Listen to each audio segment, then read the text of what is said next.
विवेक गुफा के अंदर का माहौल देखकर खुद हैरान रह गया। एक तरफ रसोई सजी थी, दूसरी तरफ सब आराम से बैठे थे। ठंडी हवा अंदर तक जा रही थी। आप लोगों को डर नहीं लगा यहाँ पे? पहले तो बहुत लगा था, गांव वालों ने इतना डराया जो था, लेकिन फिर सोचा इतनी ठंडी और अच्छी जगह को सिर्फ डर की वजह से खाली क्यों छोड़े। और अब तो यहाँ हमारी खेती भी शुरू हो गई है। विवेक कुछ पल चुप रहा, फिर हल्का सा सिर हिलाकर मुस्कुरा दिया।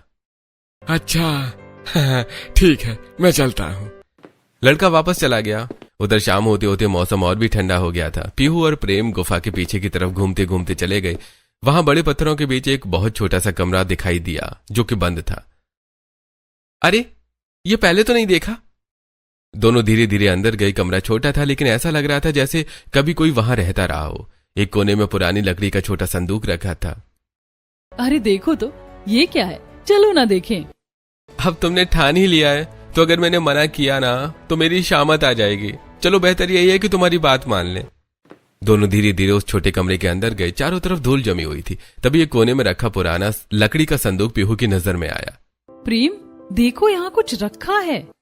पीहू झुककर संदूक के पास बैठ गई और उसने धीरे से ऊपर जमी धूल हटाई और फिर उसका ढक्कन खोला। अंदर एक पुरानी डायरी रखी थी जिसके पन्ने पीले पड़ चुके थे। पीहू उसे धीरे से उठाकर पढ़ने लगी। जो डर पर काबू पा लेगा वही इस गुफा की ठंडी सांसों को महसूस कर पाएगा। जिसने आंखों से नहीं दिमाग से देखा उसे यहाँ कभी अंधेरा नहीं लगेगा। नीचे कुछ और लिखा था। हम मजबूर थे, हमारे पास रहने को कोई जगह नहीं थी। इस गुफा ने हमें तपती गर्मियों में सहारा दिया, लेकिन डर था कहीं कोई हमसे ये जगह छीन ना ले। इसीलिए हमने अफवाह फैला दी कि यहाँ अनहोनी होती है।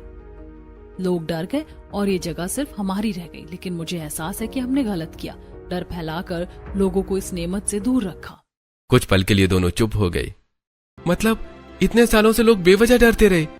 देखा, कभी कभी सच डर से कहीं ज्यादा आसान होता है। दोनों तुरंत बाहर आए और सबको डायरी के बारे में बताया।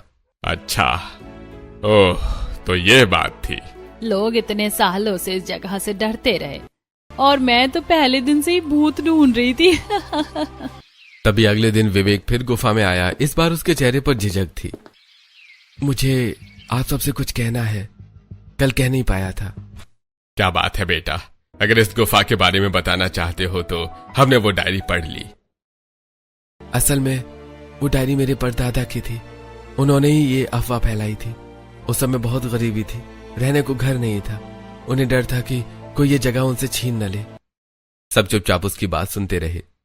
बाद में उन्हें अपने किए का बहुत अफसोस रहा। जब उन्हें पता चला कि अब कोई यहाँ रहने आया है तो वो बहुत खुश हुए। उन्होंने बस एक बात कही थी, जो डर को हरा देगा असली ठंडक वही पाएगा।